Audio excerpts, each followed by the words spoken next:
नमस्कार दोस्तों, आप लोगों को स्वागत है फिर से मेरे YouTube चैनल जिसका नाम है धर्मेंद्र रावत और मैं हूं आपका दोस्त और होस्ट धर्मेंद्र।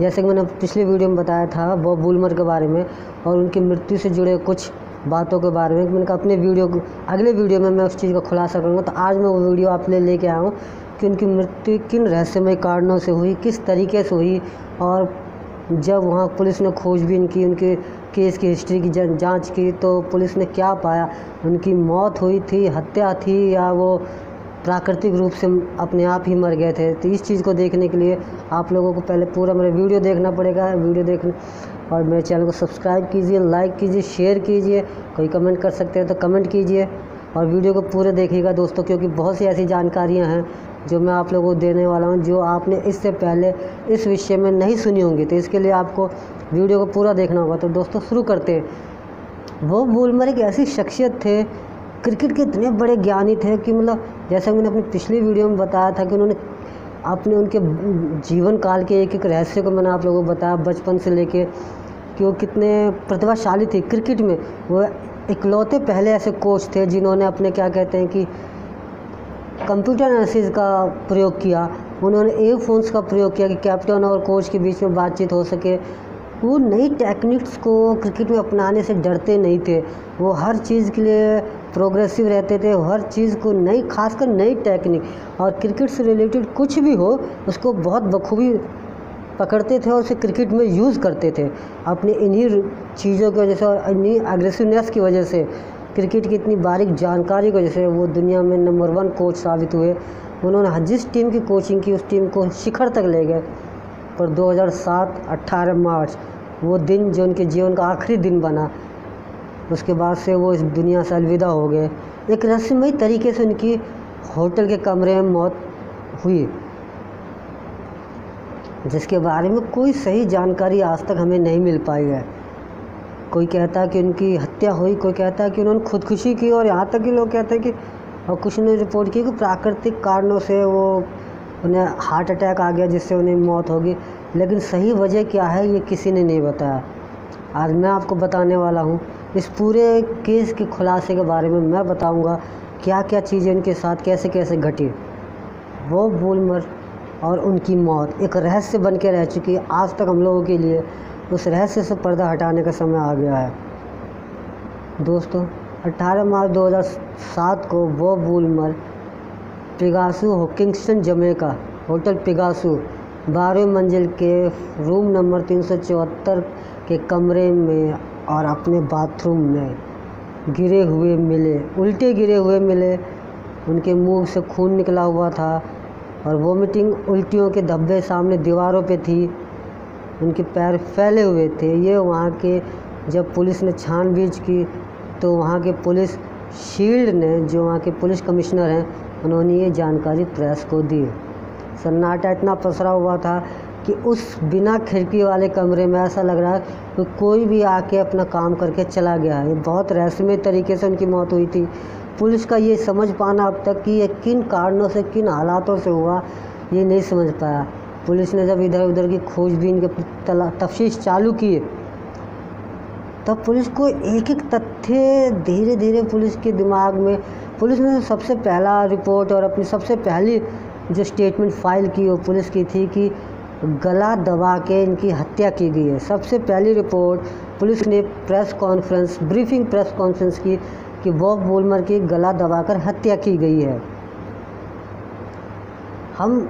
जब पुलिस ने लोगों से बयान लेने चालू किए तो वहाँ के जो हाउसमेट थी, जब उसने ये बयान दिया कि जब मैं सुबह अपने रूटीन चेकअप के लिए वुलमर कमरा नंबर 374 में आई, मैंने नॉक किया तो मुझे अंदर से कोई जवाब नहीं मिला। दोबारा नॉक किया तब भी कोई जवाब नहीं मिला।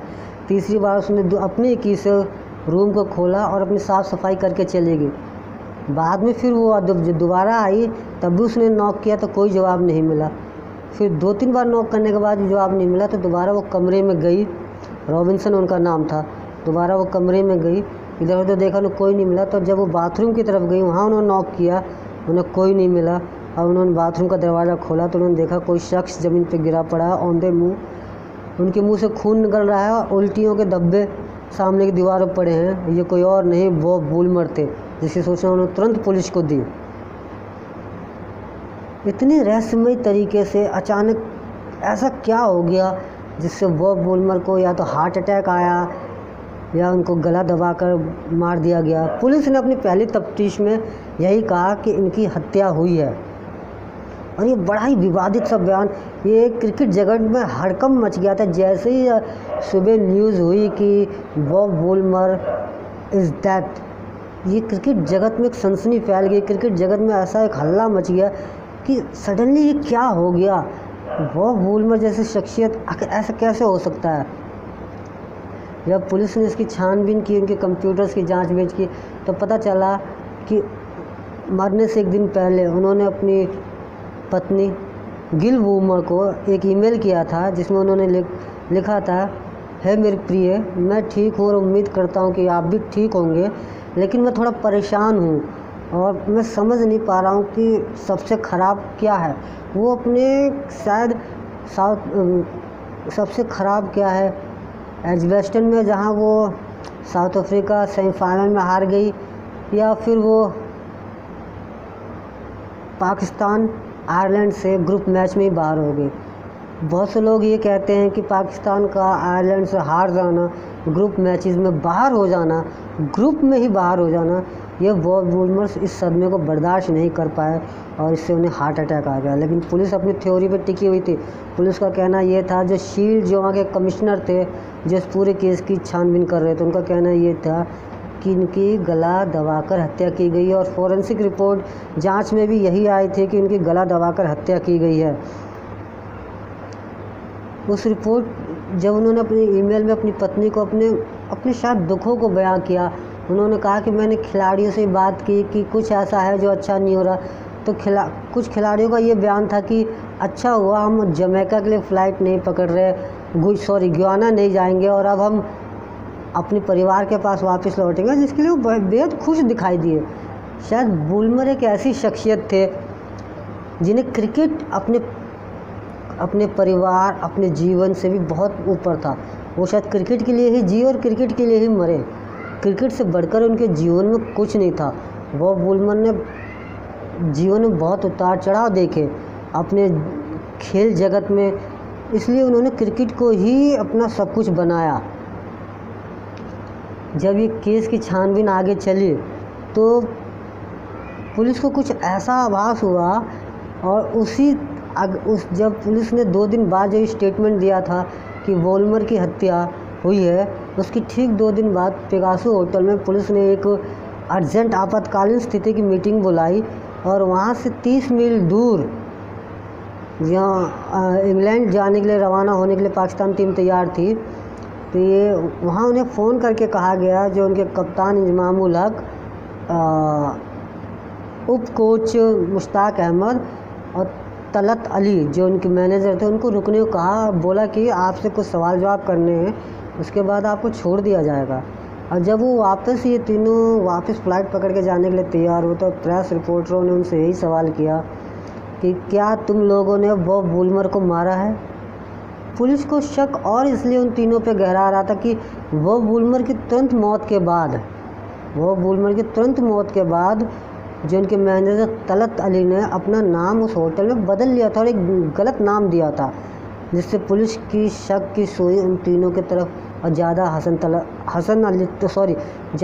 तलत अली की तरफ घूम रही थी। लेकिन तभी पुलिस को कुछ ऐसा पता चला जो सबके लिए चौंकाने वाला विषय था। पुलिस का यह कहना था कि बॉब वुलमर के हत्यारे पाकिस्तान टीम कैंप के साथ आ सकते हैं। पुलिस ये भी कह रही थी कि वेस्ट इंडीजन या ये आपके जमैकियन बदमाश इनकी हत्या नहीं कर सकते, क्योंकि वो इन कामों को अंजाम देने के लिए या तो चाकू या फिर बंदूक का इस्तेमाल करते हैं। पुलिस यहाँ तक कह रही थी कि इनके हत्यारे पाकिस्तानी टीम के कैंप के साथ आ सकते हैं। तभी पुलिस को पता चला कि पाकिस्तान टीम के 2 अधिकारी गायब हैं, और पुलिस की शक की सुई उन दोनों पे घूमने लगी। एक वुलमर की हत्या का कारण ये भी बताया जा रहा था कि उस मैच में सट्टे बाजार का बहुत ज़्यादा पैसा लगा हुआ था। पाकिस्तान का भाव 1.20 का था और आयरलैंड का भाव 1.8 का था, जिससे सट्टेबाजों को बहुत बड़ा नुकसान हुआ। और ये भी हो सकता है कि उन्होंने शायद इसके लिए बॉब वुलमर की हत्या करवाई हो। पुलिस अपनी अपनी थ्योरी में अलग अलग पेच उलझते जा रहे थे। पुलिस समझ नहीं पा रही थी कि क्या करें। उसके बाद पुलिस का एक कांस्टेबल आम का एक बयान आता है कि वो वुल्मर की हत्या प्राकृतिक है। 45 दिन बाद किंगस्टन जमैकन पुलिस ये बयान देती है कि वो वुल्मर की हत्या नहीं हुई है, वो प्राकृतिक रूप से हार्ट अटैक से मरे हैं। लेकिन जो फोरेंसिक करने वाले डॉक्टर थे, पोस्टमार्टम करने वाले फोरेंसिक डॉक्टर अरे शशाया का ये कहना था कि वो वुल्मर की गला दबाकर ही हत्या हुई है। वो वुल्मर की गला दबाकर ही हत्या हुई है। मैं पहली बार पोस्टमार्टम नहीं कर रहा हूँ। वो वुल्मर मेरे पहले केस नहीं है। मैं लाखों ऐसे केसों की पोस्टमार्टम रिपोर्ट जांच कर चुका हूँ। पुलिस मानने को तैयार नहीं थी। जब तक इससे पहले पुलिस को यही लग रहा था कि उन्होंने ये अपने रिपोर्ट में भी ये लिखा था कि मुश्ताक अहमद के चेहरे पे खरोंचे हैं, वुल्मर की नाक पे कुछ चोट के निशान है, जिससे कि शक की सुई इन तीनों पे ही घूमती है, वुल्मर, मुश्ताक अहमद, इंजमामुल हक और तलत के। लेकिन बाद में पुलिस अपने बयान से पलट गई। पुलिस ने बाद में ये कहा और अपने आप को बचाते हुए कहा कि मार्क शील्ड ये बोलने लगे कि ये जो हमने फोरेंसिक एक्सपर्ट जो तथ्य दे रहे हैं उसे साबित करने के लिए पर्याप्त सबूत नहीं है। और मैं अगर उस चीज़ को साबित करता हूँ, यानी कि वो इसे अगर मर्डर साबित करते हैं और बाद में ये पता चले कि प्राकृतिक रूप से मौत है, तो इसके कारण उन्हें निलंबित होना पड़ सकता है। ये मार्क शील्ड के बयान थे। इसलिए उस हत्या को उन्होंने प्राकृतिक रूप, नेचुरल डेथ का एंगल दिया। ये बहुत सनसनी वाली बात थी कि इस हत्या को उन्होंने नेचुरल डेथ डिक्लेयर किया। कुछ जमैकन जासूस जो शुरू में उस होटल के कमरे में पुलिस अधिकारियों के साथ गए थे, उनका ये कहना था कि हाथापाई के कोई निशान नहीं है, ना तो वुल्मर के चेहरे पे ना कहीं कोई चोट के निशान है, ये हत्या नहीं है, प्राकृतिक डेथ है। लेकिन इसके उलट बॉब वुल्मर की पत्नी का ये कहना था कि कुछ तो गड़बड़ है, जांचकर्ताओं द्वारा जांच में कुछ त्रुटियां की गई हैं, जांचकर्ताओं ने किसी भी कार्य अपने जांच को सही रूप से नहीं किया है। वो वुल्मर की पत्नी का यही कारण था। स्कॉटलैंड यार्ड की पुलिस जो मार्क शील्ड की सहायक थी, उन्होंने भी फिर 45 दिन बाद ये स्टेटमेंट बदल दिया। जैसे मैंने पिछले अभी आपको बताया था कि 45 दिनों बाद उन्होंने ये कहा कि वुल्मर की हत्या नहीं हुई है, प्राकृतिक कारणों से डेथ हुई है।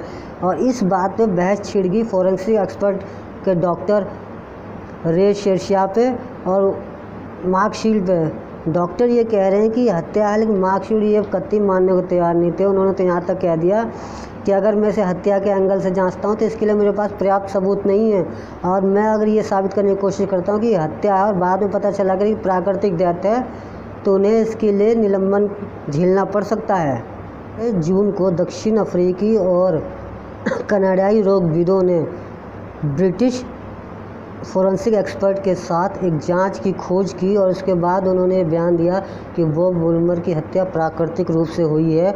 और जहां तक रही जहर दे के मारने की बात, तो ऐसा कोई पदार्थ नहीं मिला जिससे साबित हो कि बॉब वुल्मर को जहर दे के मारा गया है। आयुक्त लुइस थॉमस ने भी इस बात की पुष्टि की कि जो फोरेंसिक एक्सपर्ट कह रही है वो सही नहीं है, इनकी मौत प्राकृतिक रूप से ही हुई है और ना ही कोई ने जहर दे के मारा गया है। तो ये सब है बॉब वुल्मर की मृत्यु के पीछे कारण। अभी तक नहीं पता चल पाया कि वो प्राकृतिक रूप से मरे थे या उनकी हत्या हुई थी। लेकिन इन सब बातों को सुनकर समझ के यही लगता है कि कहीं ना कहीं कोई बहुत बड़ी चीज़ है जिसे मीडिया से, आम जनता से छुपाया गया। वुल्मर की फैमिली अभी तक नहीं मानने को तैयार है कि वुल्मर प्राकृतिक रूप से, हाँ वो बीमार थे, वो डॉक्टर्स भी कह रहे बीमार थे, पर वो इतने ज़्यादा बीमार कि वो सडनली उनकी डेथ हो जाए, ये विश्वास करने योग्य बात नहीं है। वुल्मर ने 99 में दक्षिण अफ्रीका का वो बड़ा मैच हारते हुए देखा है। ये तो पाकिस्तान का मैच कुछ भी नहीं था जो वो आयरलैंड से हारी है। वो मैच उन्होंने हारते देखा कि मैच टाई हो गया, लेकिन इससे पहले के मैच में साउथ अफ्रीका ऑस्ट्रेलिया से हार चुकी थी, इसलिए ये मैच में साउथ अफ्रीका फाइनल से बाहर हो गई। तो मौत की वजह से उनकी मृत्यु, मैच की वजह से उनकी मृत्यु, ये कुछ समझ में नहीं आने वाली बात है। कहीं ना कहीं कोई बहुत बड़ी साजिश थी जिसे छुपाया गया अब वो साजिश क्या है इसे तो ना हम बता सकते हैं ना आप। ये तो सिर्फ वो पुलिस, जमैका पुलिस या पाकिस्तान क्रिकेट बोर्ड या फिर वुलमर के साथ ही चला गया। दोस्तों ये थी मेरी पूरी रिपोर्ट बॉब वुलमर की हत्या पर। मैंने कुछ पेपर कटिंग्स भी निकाले हैं जो आप लोगों को मैं दिखाऊंगा वीडियो के बीच बीच में, लेकिन इसी तरह की वीडियो आप लोगों तक मैं भेजता रहूँगा। इसके लिए आप मेरे चैनल को सब्सक्राइब कीजिए, लाइक कीजिए, शेयर कीजिए, कमेंट्स कीजिए। Thank you so much.